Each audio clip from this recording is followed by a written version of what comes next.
Good morning, everyone. Welcome to Saturday and Saturday Sampler. It is a pretty day here after a week of rain, so I hope where you are it's good too. Good morning, Kathy.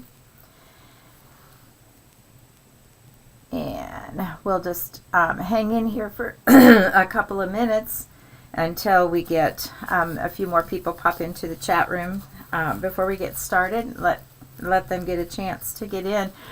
We're going to go over today. Last week when we were talking about different things and I was sharing some information about what I was going to do. Hi, Bonnie. With, some of that leftover fabric, I had what I call a thread lace leaf. So that's what we're going to do today. We're going to look at how to make that happen and the things that we need for it. Hi, Joy. Hi, Linda. Good morning. Hi, hey, Laverne. It's always good to see old friends and the new ones that I see each week. Hello, Melanie. All right, we got people from north to south, east, and west, so that's awesome. Hi, Mary and Sherry. All right, let's get started on making lacy leaves today. I'm going to stick with leaves. I've done it also for flowers. I have done window panes and doors where I want a more 3D, a more solid effect. I call that when I go about doing some of those things, because I've done tree trunks as well, and overlaid them and then thread painted. And so it's my combination, a little bit of thread painting and this lace leaf. But I want to show you how to do it today. So anyway, Sherry says she's trying to fix her sewing machine. The bobbin shattered. Oh. Well, that's not good. I hope you get that figured out, because when our machines aren't working, that's not very exciting. And I've got a little bit of a frog in my throat this morning. Okay, so let me drop you down to the table and let's go through the items that you need. And this might be one of those classes where a pencil and a piece of paper might be handy next to you to write it down. It's not hard to remember, but I would need to write it down. So here we go. All right, so first of all, you need a hoop. If you have an embroidery machine, I suppose, I have a machine that could be an embroidery machine, but I don't use it as such. I have an embroidery hoop. I particularly like this one because on the back side it is flat and it doesn't have anything that heats when I move it under my machine. And this one is one of those spring releases that you just, a release like that. So I'm sure you've seen them before. You're going to need some type of water-soluble stabilizer. I tend to use Sulky. It works really well and it washes out really nicely with that. So that's what I'll be using today, is the Silky Solvy water soluble stabilizer. And I've already cut 2 sheets the size that will fit into my hoop, and so I've got that. And then you will need some tulle. I am going to use this piece today, so I'm going to lay that to the side. There are different colors, and when I do flowers that I'm going to leave the tulle mostly in, I sometimes will use the color of the flower, but I find that the black tulle disappears the best and keeps the thread the brightest. You might want to lay thread or try different colors from time to time, because the color of the tulle, I have found, makes a bit of a difference to me. And but the black seems to always keep the colors a little bit brighter. Then you're going to need a pattern. So what I do is I go on the, the free sites on the internet, and I just looked up leaves, and I got several pages of different kind of leaves, and they tell you underneath what it is. Obviously, these are probably not the size because they're pretty small. I mean, they're like an inch or 2 inches tall in some cases, and so you'll need to have a pattern that you can either enlarge or draw on your own. I tend to look at these and then draw my whatever I have for myself. But if you don't feel comfortable doing that, obviously you can enlarge them and whatever. So I've got, and this is one that I've enlarged. And the important thing with this, and the reason I enlarged a couple of these, is because this is going to be really important in terms of how we begin the process of sewing this. When the outside and the stem parts of whatever is going on inside your pattern, you're going to have to be able to connect the outside with the inside. So these would need to be, the line would need to continue so that all of these connect to something else that's going on. So that would be the first thing that I would do, is to go back and connect all of these lines so that they're hitting that outside edge. All right. And I'll check if there's any other questions in just a minute in terms of the things that you're going to need.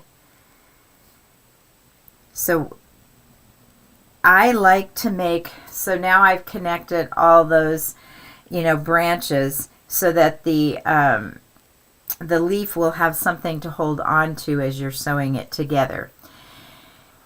Let me just see. Okay, I don't see any questions about the materials. Oh, and then the thread. For leaves, I tend to use variegated. And I like the variegation because the color in the variegation of the thread gives it a little bit more of a 3D effect. So when I get to fall, I use browns and oranges. Spring, I'll use bright greens. And that, for spring leaves, it depends on the kind of leaf that I'm doing. Different pines. Some are deep green, some are bright green, some are,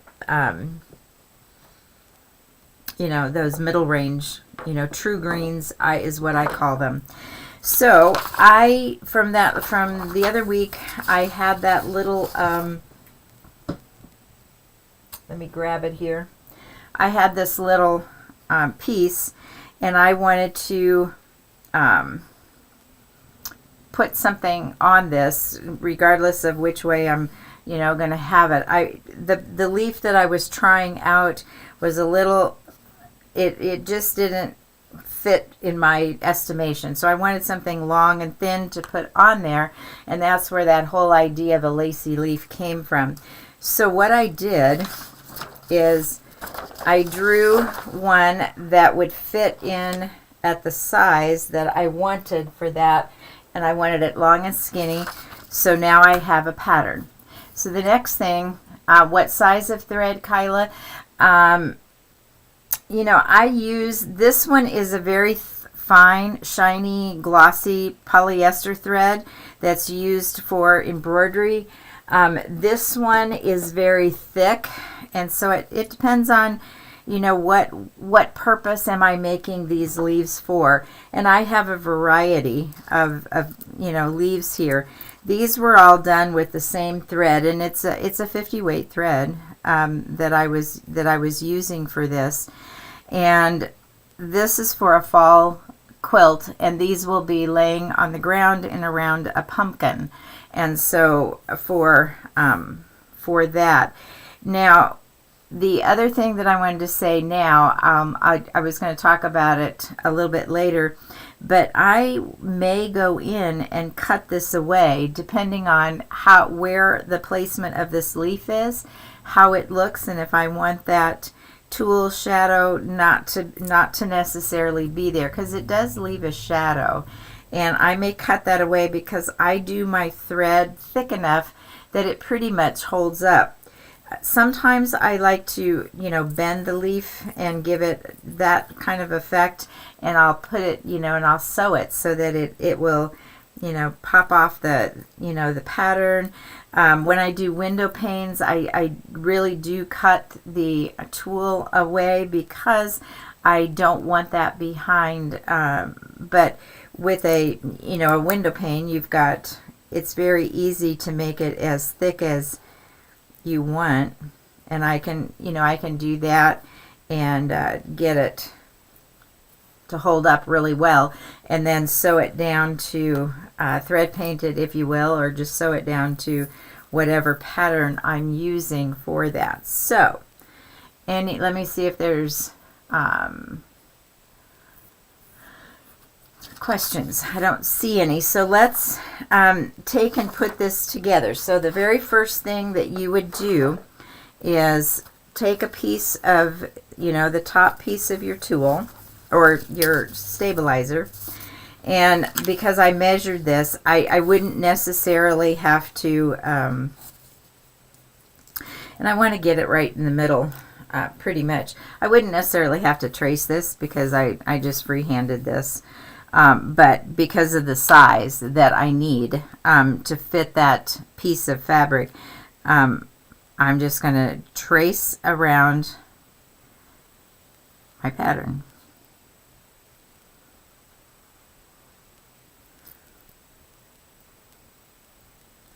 And give it somewhat of a stem, going down the center of it. I may not necessarily have to draw all of those lines coming off of it for the vein of the leaf, and I think this leaf is more like this, where the veins tend to come off of it in the same direction. So I think that's what I'm going to do, just because for this type of leaf that's what they do.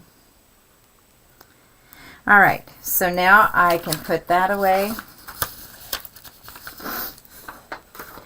and I'm going to layer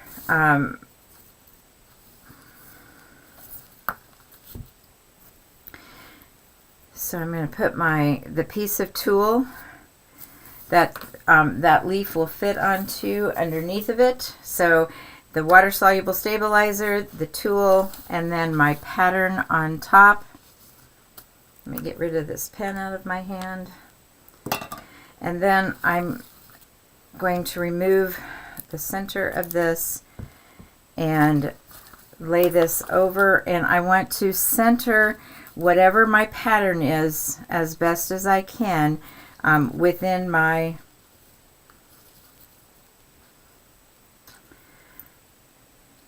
and then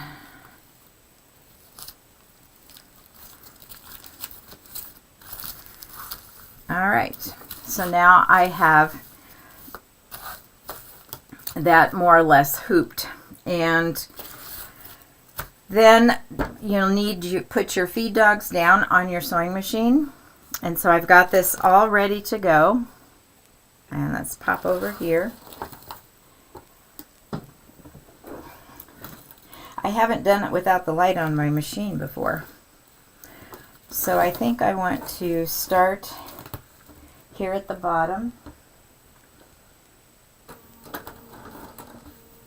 and then you have your embroidery foot or your freeform foot on your machine, and until I get used to moving it, I go pretty slow the first time around.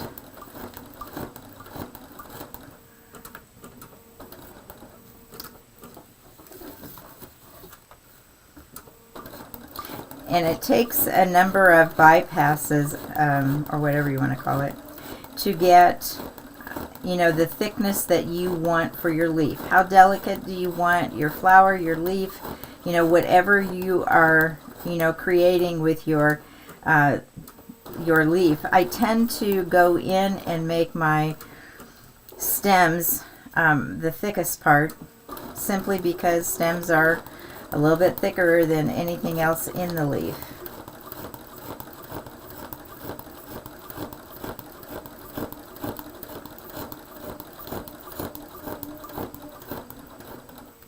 All right, and now I simply keep going over those lines.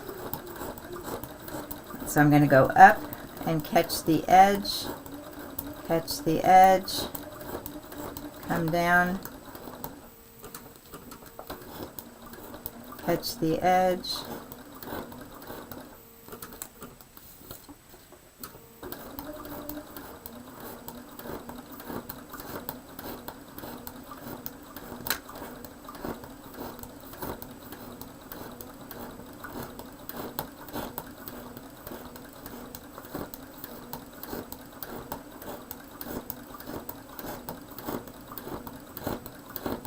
so this first run I really want to get a base because it also helps me when I am sewing the next roots around. If that first line that I made is kind of wobbly and stuff, that's going to easily be tempered out simply by me sewing over it multiple times.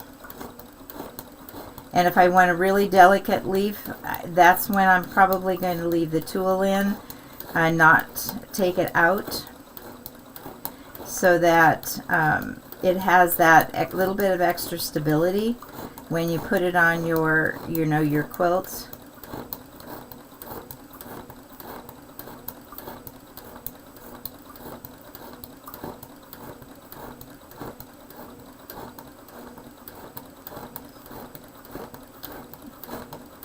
So let me go one more time around the outside edge to catch any of those threads on the edge as I was coming up on each of those stems. I'll give you a look at kind of how it looks just with this.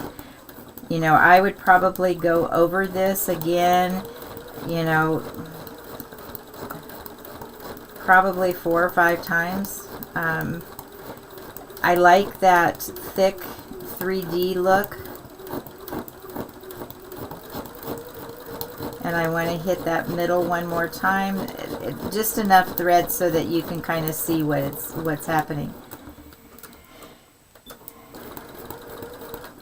And I know you don't want to just sit here and watch me keep doing this over and over again. So now I have a base for my leaf, and the thread is in there, and as I said before, I would keep going over and over that a number of times until I had it the thickness that I want. I don't know how well, and the back looks the same, and so it really doesn't matter which side you use. I would probably guess that it would make a difference. You do get on the back side a little bit flatter look to it, and instead of the front side where it's a little bit higher and a little bit looser, and I tend to like that look a little bit better for the top, but that's personal preference on that. But I and I actually went out to the yard and picked up one of these leaves and drew it around it, and for my pattern. So that was something else you could do. I thought I would start with leaves because they seem to be the easiest with the veins in it, but there's so many different flowers that you can put those those veins and stuff through just about anything. All right.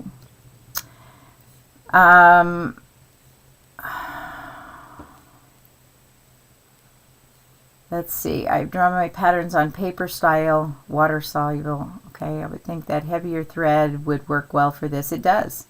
It really does, but sometimes I want a shinier look, and so I use a thinner thread. The needle size, somebody who understands embroidery and all that may have a better idea for needle size. I don't do machine embroidery at all, and so I use my the needle that I have on here today is the 1070.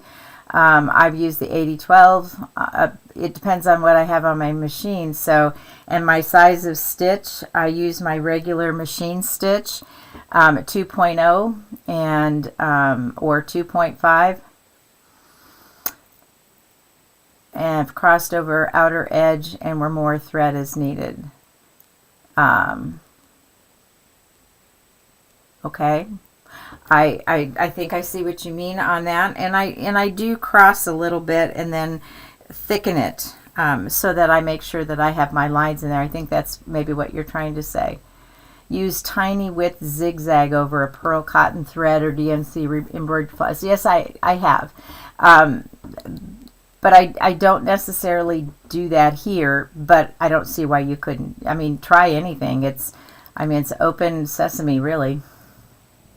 A satin stitch, some of those get, kind of tight, and I like the organic feel of this because, plants and things are organic, and I just kind of go for it. But all of those things I imagine would work, and I think it's worth a try, whatever, you want to do with that. The satin stitch, I just don't know how that would work with the water-soluble stuff and keeping it all together. I can't envision it in my head right now, so I would have to try it. And zigzagging over pearl cotton certainly would do that, but I think you would get a little bit different look than what this is. So anyway, good questions. I love it. And, if you try things, and yes, the needle size, and thank you, Kristen, for putting that up. The needle size, if you're using a very thin or very thick thread, obviously, change your needle size to accommodate the thread size that you're using. I use the 1080 with a little bit thicker thread. I have not tried using the really thick thread. But today the thread that I was using is thinner, and so I've got my my smaller, larger needle size in there, or smaller needle size in. So that's going to. If you want to use a heavy thread, you can do this like bobbin work. Yes, you could. You can do all kinds of things. I just wanted to show you what I do, how I get this. This look that I get. For being a non-embroiderer, I'm happy with my results on this, and hopefully it has given you an idea of how to go about that, and then let your imagination go, especially for those of you who do machine embroidery. It's just not something that I have taken up and do. The machine embroidery is absolutely gorgeous, and I'm sure that you could put this into your embroidery machines and create something exactly the same. But this is for, this was for me who does not do that and wanted something 3D on a quilt that I had, and I wanted a certain look. And I got it by doing this, and I wanted to share it with you. Many of you asked last week, and hopefully this has been somewhat helpful to you, or at least, given your brain reason to go in many places, and the possibilities. And it says, do you sew on by hand? Yes, I do. If I'm doing like the window panes and doors that I've done in the past, where I want, the wood grain to look a certain way, or I want it to stand off so that it has that rough look, I will sew it down in the same way that I just did here onto my quilt pattern before I, do the quilting all the way through, when I'm just working on the top. So I do some on occasion sew it down, but mostly by hand. And you're all very welcome. It's I appreciate that you guys have those ideas, and I really encourage you to keep saying those, because what you put up onto the chat box will encourage others to think outside the box. And for embroiderers on the machine, you've got all kinds of things, I know, at your disposal. And for those who don't, maybe this will get you started. Try the other things and go for it. I tend to get stuck. If I've done something and it works, I kind of stick with it. And Kyla, I agree. It's something to play with and have fun. So I don't think so. I will see you soon. That's it for today. Next week, I think there's something else going on. I probably will not be here for next week, but there will be a class next week. So we will see you then. And thank you, Kristen, for your help today. And we'll